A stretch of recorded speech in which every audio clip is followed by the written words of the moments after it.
देश के प्रधानमंत्री नरेंद्र मोदी ग्लोबल लीडर के तौर पर पूरी दुनिया में अपना दबदबा कायम करने में जुटे हुए हैं और एक ही दिन में उन्होंने 9 बैठकें कर कई बड़े समझौतों पर मुहर लगाई है।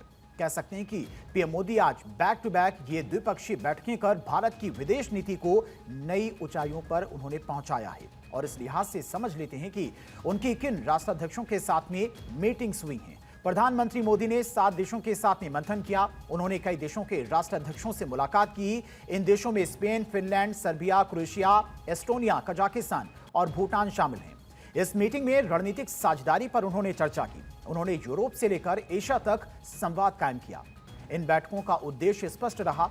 इनमें रक्षा, तकनीक और व्यापार के क्षेत्र में यूरोपीय और एशियाई देशों के साथ संबंधों को और मजबूत करना रहा है।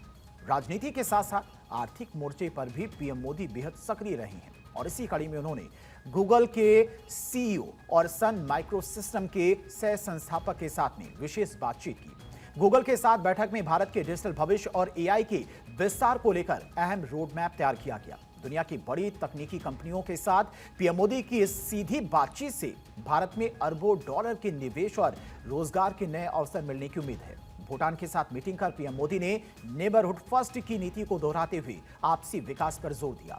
एक ही दिन में इतने देशों के राष्ट्राध्यक्षों से मीटिंग और टेक लीडर से मुलाकात से समझ सकते हैं कि यह भारत की बढ़ती सॉफ्ट पावर की दिशा में बड़ा कदम है और इन सभी बैठकों में मेक इन इंडिया और वैश्विक सप्लाई चेन में भारत की भूमिका को प्राथमिकता दी गई है।